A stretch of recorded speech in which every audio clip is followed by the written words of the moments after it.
Hi, I'm Kieran Donaghy. You're watching Fitness Today.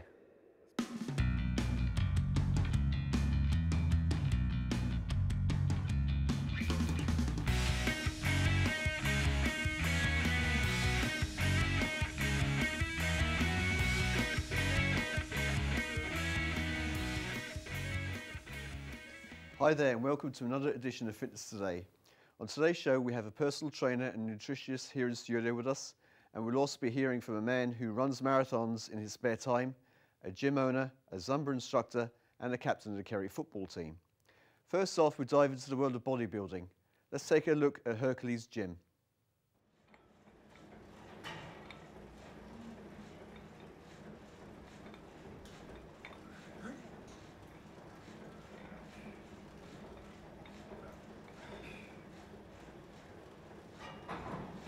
I started myself over 12 years ago.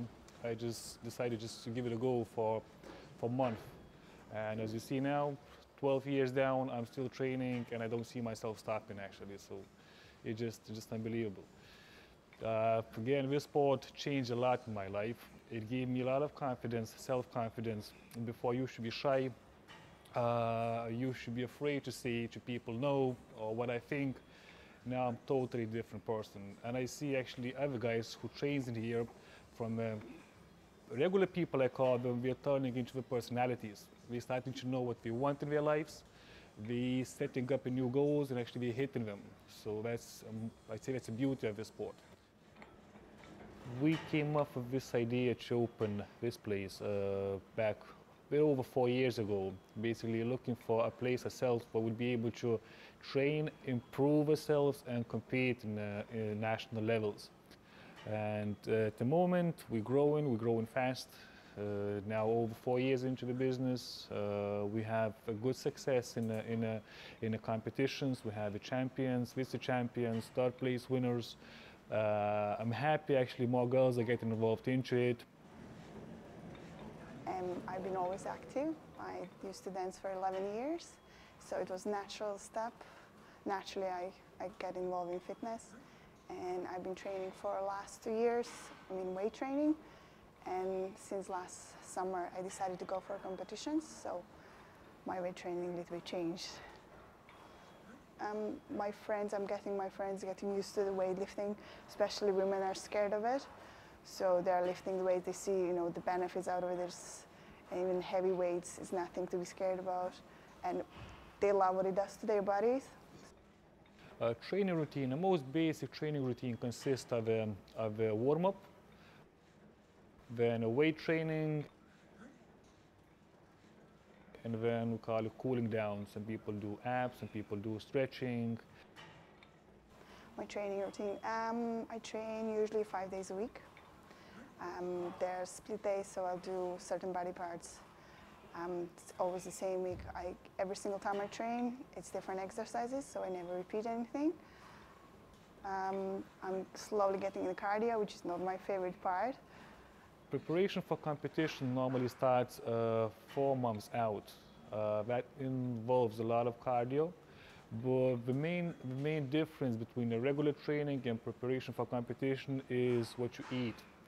It comes to the diet. You have to follow your meals. You have to eat 5, 6, 7 times a day to fast your metabolism, to consume enough protein, not too much carbs. So this way you're lowering your body fat down to 3–4%, so that all vascularity could be clearly seen on the stage. Fitness, it's my lifestyle. It's my daily life. It's my job. It's my hobby. So it's a huge part of my life. Tips for beginners, the main one is do not overheat, not overtrain. A lot of guys I've seen start in training and we expect the results really quickly. Nothing comes easy. Everything comes with the hard work, with the right attitude, with the discipline, which is important in this life. So I would recommend have the right supplements, be patient, and consistently stick to your goal. Eating the right food is important. Here to give us advice on this topic is nutritionist Eileen Lane. Eileen, thank you for coming to the show today. Thanks, Steve. Thank you for having me. Tell us about yourself and how you got into the whole world of nutrition. Yeah, nutrition is something I have a deep passion for. My association with food, or should I say maybe a negative association with food, goes back years and years. I took it on myself to study what food was doing to me, what the type of food I was putting into my body, how I was reacting to it. And so I undertook some studies, and now I'm helping other people to feel better. Okay, what services do you provide in that line of work? Well, I meet with people for private one-to-one consultations. I go through their current diet with them. I advise them on the key areas where they need to improve. I also explain to them what they're doing now, the effect it could be having on them. There's no point in telling somebody what to do unless you explain why. I also provide food intolerance testing. I do food diary analysis. And I also do group work talks with different ranges of groups, sports groups and schools, which I particularly like. Okay, obesity is making the headlines at the moment, is causing a lot of worldwide health issues for everyone worldwide. Yes. Is there enough been done to combat this epidemic? I feel some things are being done. This subject is being highlighted a lot more, but I really feel that the educational system needs to up their game just in training children how to eat properly, what a balanced diet is, most importantly why they're doing it, why they need to do it for when they grow up as an adult. And I also feel that it's the role of the parent also in the home to educate themselves so that they can in turn pass that on to their children. Right, because I read in the newspapers a while ago that there was children as young as 16 being diagnosed with heart problems. Now, Yes. That's obviously a combination of bad diet and inactivity. They're playing PlayStation, not getting out of their bedrooms all day, eating cola, drinking crisps, eating crisps and drinking Coke. Is the parents to blame for that? Well, I feel that both parents and those in the education role, they both have a part to play. I really feel that it starts with education, so that goes back to the school, but also parents need to be educated so that they can teach their children, okay? And that's where the likes of myself, which is a nutritional professional, steps in to try and teach parents so that they can show their kids. You also do food intolerance testing. Could you talk us through the whole process? Yes, so basically with food intolerance, if a client presents themselves to me with symptoms, the symptoms of a food intolerance test are varied. There could be fatigue, bloating, skin problems. I will always advise the client to first go to their GP just to check that there's any other issue going on. Then when they come to me, I explain the procedure to them. Basically, I take a quick finger prick blood test. That blood sample is sent to the Leverizian laboratories in Wicklow and tested against anything between 50 and 150 foods. Afterwards, when their results come back, they are advised on what foods they're intolerant of, how long they need to eliminate that from their diet, the procedure in introducing it back in, and also a very important one, if you are advised to cut out a particular item for, let's say, cow's milk or gluten, it's very important to include substitutes that will have the same nutrition as those that you have cut out of your diet. Okay. There's a low-fat phenomenon at the moment. I know that when I go to the supermarket, I buy low-fat yogurt, low-fat butter. Am I wasting my time? I really feel it's a huge marketing issue to get people to buy products, basically. The thing with low fat is that when you're taking out the fat, when the manufacturers are removing the fat, obviously they need to replace that fat with something to still make it taste good, to obviously get people to buy things. So it's very important to know the type of things that's being put in instead of the fat. So sugar can be one thing, lots of additives, artificial sweeteners, those things. So it's very, very important for people to be aware of what's on the food label. It might say low fat on the front, but actually read the list of ingredients.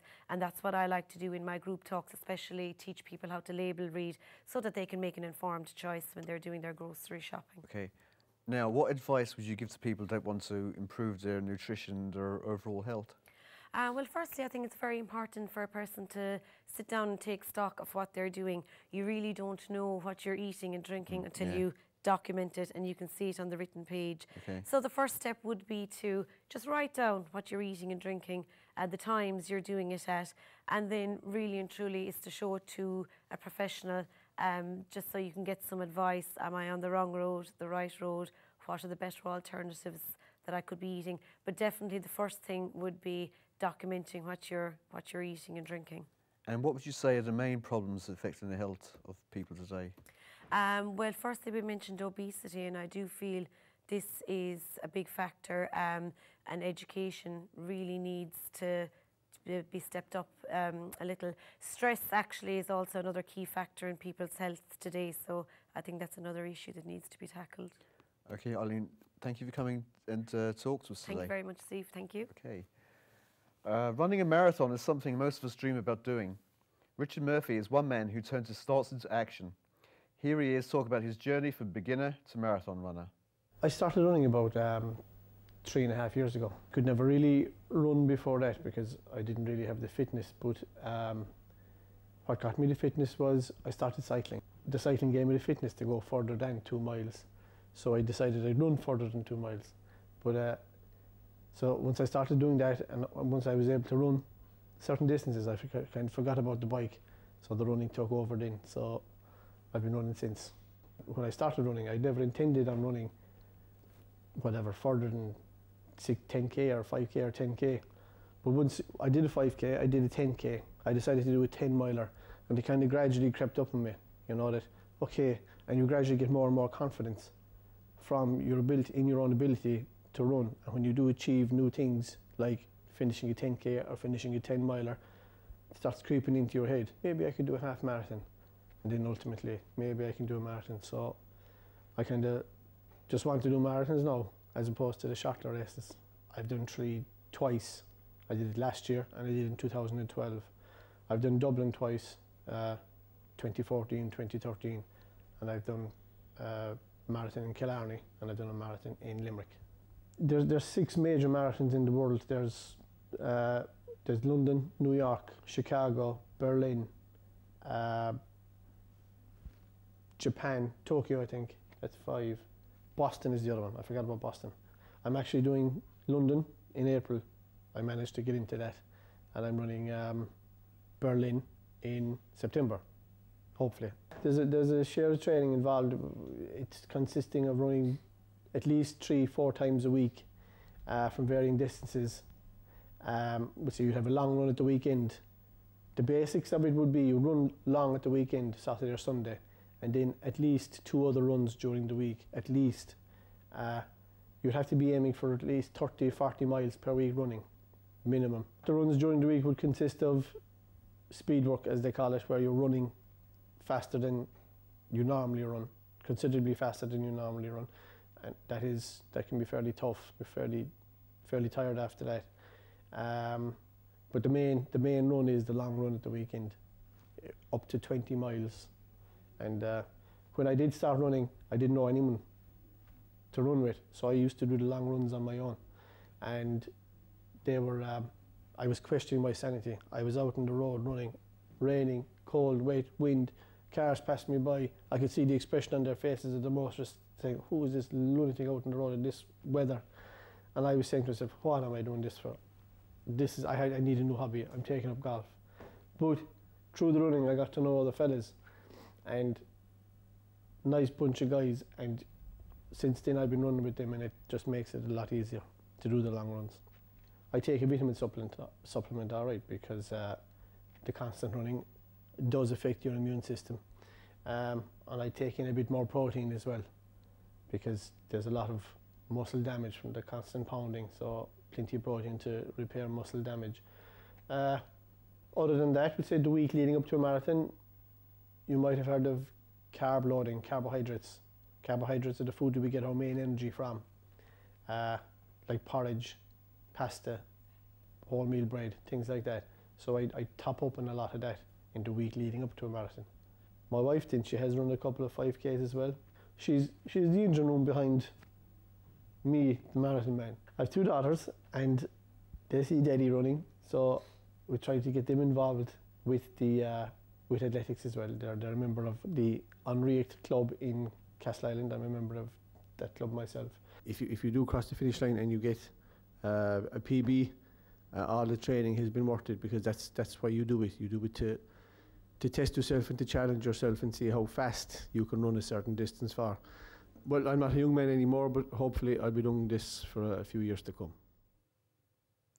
That's the end of part 1. Join us in part 2 for some Zumba, basketball and a bit of kickboxing. I'll see you then.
Welcome back. Fitness isn't all about pumping iron and running. Dancing is also a great and fun way to burn off the calories. Here is Debbie talking about the benefits of Zumba dancing.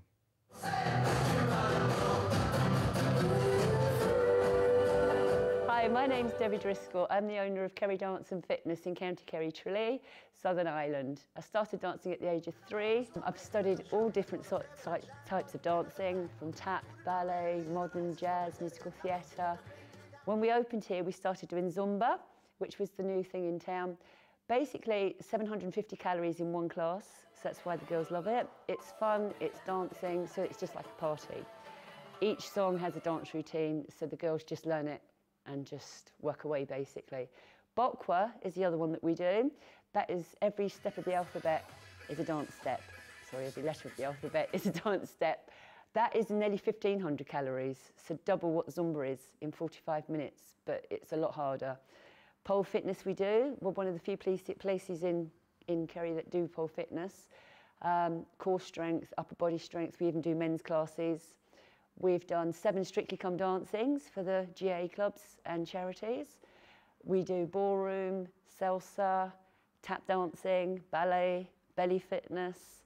So there's a whole variety of classes here. Most of the girls do come and do 2-3 classes of an evening, and most of them lose anything up to a stone in a month and keep the weight off. So it's not like going to the gym and on a treadmill or things like that. They just come, relax, have a bit of fun, party, lose the calories, tone up, and dance away, basically. Now, Carly, one of the success stories, she is now a licensed Zumba instructor. She is a qualified pole fitness instructor. She actually goes out and teaches special needs, the Zumba. Actually, my mom rang me and said, "Do you do Zumba?" And I said, "No." So I don't want to go. And she wouldn't go unless I went. So I said, "Fine, I'll go." Oh, God. So she dragged me here.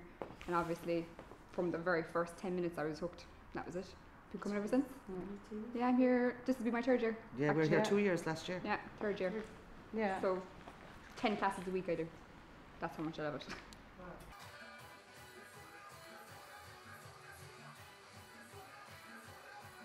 About 2-3 years ago, we were invited up to Dublin when Beto Perez, the founder of Zumba, came to Dublin and did a masterclass and invited a few people to do one of the training DVDs.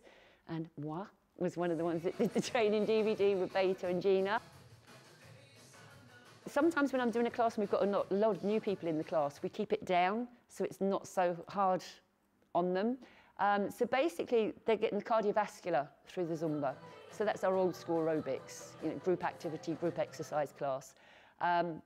So they get the cardiovascular. We encourage the singing. We turn the music down to encourage them to sing. So they're expanding the lungs and they're getting the breathing control without having this, you've got to breathe in, you've got to breathe out, on this, that and the other. So it comes naturally because they'll sing and dance at the same time at a wedding or a party. So cardiovascular, lung expansion, obviously burning the calories. And then if they put those classes with the toning classes, the weight they've lost will then tone up and make them solid. A lot of people that just go and lose weight then have this problem of toning it up. But if you lose the weight, tone and do the cardiovascular, you'll get it all at the same time and keep it off instead of having these fads. I've lost a stone, 3 months later you've put 2 stone on. 6 months later you're on another diet and it's just this all the time. So with the Zumba classes, the Bokwa classes, as well as a sensible diet, you will tone up and lose the weight and keep it off and maintain it. Looking forward, so it's our 4th birthday next Thursday, so we're entering into our 5th year, which everyone involved in the studio is very proud of. New business, a dance school to last that long. But we're always looking for new things, like we're looking into piloxing, which is a mixture of Pilates and boxing. So here's looking to the future. Here in studio to talk to us about the world of personal training kickboxing is Maeve Frawley. Maeve, welcome to the show. Thanks for having me, Steve. So tell me, what actually makes a good personal trainer? Well, I think there's a lot of boxes to tick as regards being a good personal trainer. I suppose first and foremost you have to be qualified and highly qualified. There's a lot of kind of quick fix courses out there and very short courses out there. So I think it's quite important to be highly qualified and to be registered as a personal trainer with Reps Ireland. So that's the first thing for me. The person has to be properly qualified. And how long does it take from students to fully qualified? What's the time? Well, it would be a 4-year fitness degree, really. Okay. Anything past that, we'll say past that, I have a master's in nutrition, so I find I could bring more for my clients as regards the nutrition side of it. So qualifications is the first protocol, in my opinion. After that, you have to be very fit yourself. You have to live, you have to practice what you preach, basically. I think personality is huge. You're trying to inspire and motivate, and that's your job. So it's important to be a very motivated, enthused person. And I think also just very good people skills, being tactful, being empathetic. So there are a lot of boxes to tick as regards. Okay, and what would be your mantra, your philosophy as regards personal training? Well, my own philosophy for Maeve Frawley Fitness is basically empowerment and education.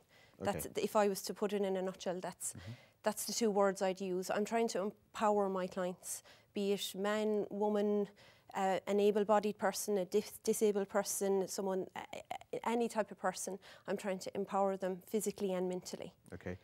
And do some take more pushing than others? Or is of course, everyone's different? Everybody's different. Some people are maybe completely ready to be there and have very specific goals. Other people just know they need to improve their health. Their goals mightn't be specific, so that's where I'm there to help them with that. So I want them to feel more confident. The physical will fall into place, the weight loss or whatever it may be. It's more about giving them that confidence and that self-esteem. So that's the empowerment side of it, and the education side of it is that I don't want to just lead them through everything. I want them to know what they're doing, why they're doing it, what is improving, so that I can make them independent, so they won't always need, and they can kind of, again, that will knock on the empowerment, that they'll feel they can do this for themselves in time. Okay, and how do you keep your own fitness knowledge up to date? Well, it does help that I lecture in the college, so I find on a double whammy I have to be very up to date with the current research that's out there. Anything to do with sports, like sports science is a very young science. It's constantly changing and evolving. Something's proven, then it's disproven, etc., etc. So basically, I suppose I'd read a lot on scientific journals would be mostly where I get most of my up-to-date knowledge. There are a lot of good sources out there, but if you really want to kind of get to the high caliber stuff, I would read quite a few journal articles and textbooks. You wouldn't have to go and refresh your courses or anything like that, no? I do sometimes just for myself, but I feel I have the kind of main heavy hitters when it comes to my qualifications with the degree and masters, but I would do kind of refresher course here and there. Like For example, I did one a pre and postnatal exercise specialist course. I felt like I didn't learn anything massively new doing the course, but it just kept me up to date and gave me a bit more confidence working with pregnant clients. Right. From warm up to the end in your class, could you walk us through the whole process? The minutes your class are assembled, they're lined up, they're geared up. Could you walk us through the whole process? Well, the group fitness classes, they start at 7 in the evening. I'd make sure I'm there at around 6:30 myself, just to set up the room, make sure everything's ready for everybody. Then people start to arrive. Just a matter of signing people in, registering people. Obviously, they'd have filled out their screening forms prior, etc. And then it's just a matter of doing the warm-up, getting the music going, getting the energy up in the room, getting, you know, obviously my own energy level's very high for it. Sometimes towards the end of the class we might do some weight training or some core training or some pad work. So obviously I'd have to set up that equipment before class and have it ready to go. Okay. Then it's just a matter of going through all that, getting the mats, doing a stretch and a cool down. Music obviously plays a big part in your, so I mean, the energy must be really, when you get going, it must be really crazy, you know. And yeah, it's the type of, it just keeps, I find that music is highly important. It's up to me to motivate the class, and I would be quite, you know, motivating, I think, with them, but the music really, really helps. It helps rile us all up, so. Talk to us about the kickboxing. How did you get into that? I got in, well, my actual background is in Taekwondo. So I got into Taekwondo when I was maybe around 13, 14 years of age. Okay. I got my black belt when I was around 19. I've competed, I just fell in love with Taekwondo. I've always done plenty of other sports. I played Gaelic football. The first Taekwondo class I went to, I never stopped, and I dropped every other sport for it. And I got to a high level. I was on the national team for 7 years, and I competed in a lot of other countries. So I just absolutely love it. So then I found a way of using my qualification in fitness and using the sport. So that's why I teach cardio kickboxing. So it's a fitness class. You don't have to be a kickboxer to come to it, but it's based around martial arts, Taekwondo kickboxing. What evaluations then would you conduct in a client just walked in the door? Yeah, when I get a new client, basically I'd have to do a screening form, so just a bit of a health history, just to make sure everything's, you know, good to go. After that, I'd need a little background on what exercise or fitness they've done, nutrition, etc. So, and go from there. Okay, Maeve, thank you for coming talking to us today. No problem. Okay, thank you. When he isn't putting on the green and gold jersey for Kerry, Kieran Donaghy trains young basketballers in his Be A Star basketball camps. Here's Kieran telling us more about it. Just for yourself and your well-being, it's good to be fit and active, you know. I think it's good for the mind more than anything else. It's good for the body, obviously, but it obviously helps the mind as well to stay focused and keep sharp. Every holiday camp, I'd be breaking my mother up to sign me up to whatever basketball camp was on. It was just something I felt that from a young age where I could go into a controlled environment with good coaches and learn the game and improve myself. You know, I suppose the first few I went to were to learn the game, but very quickly I got a love for it, and then it was about getting better, and the more camps I could go to, the better. And I suppose, you know, Dungarvan was the biggest basketball camp in Ireland, down in Waterford every summer. Huge numbers going to it every year, and I was lucky enough that my mum forked out the 200 or 300 pounds it was at the time, because this was a thing where you stay for the week down in Waterford, and you know, there was Irish internationals down there coaching us, and coaches coming from America, which was huge, and something that I learned an awful lot about the game. And I would say one of the main factors that helped me achieve what I wanted to achieve out of the game of basketball, and I felt I did that, and the camps were a huge part of that. For the last 2 years, we've been doing them every Halloween, so the Halloween midterm break. And the first year we had about 100 kids, and last year we had 150. So it's getting, you know, I think out of the 100 kids that went the first year, 86 went again the following year. So that's a good hit ratio, as in kids that obviously enjoyed the camp day one. We got great feedback from all the parents through text messages and through email that they all enjoyed the camp and that they felt they learned a lot out of it.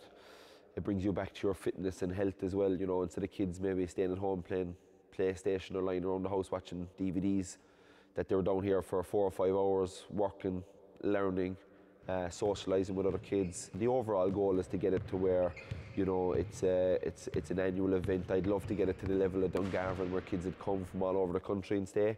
We'd kids coming from all over the county, we'd kids coming from Carsiveen, we'd people coming from Clare, from Limerick, driving every day down, which was no mean feat, but obviously they enjoyed it and they wanted to learn, and you know, I brought coaches over from America. I flew 2 coaches in from America, guys that I'd played with the Tigers, who I'd won national cups and national leagues with, so I knew their wealth of knowledge would be great for any young kid aspiring to make it in the game. And the game is coming, it's coming again. There's money back in the country, which is very important when it comes to basketball, because the league runs, the Super League in Ireland runs on people getting in Americans, you know, and you have to have money to do that. So, you know, hopefully we'll see that take off, and maybe some of the kids that are coming to the camp will go on to play basketball, and that's what I'd love to see come out of it as well.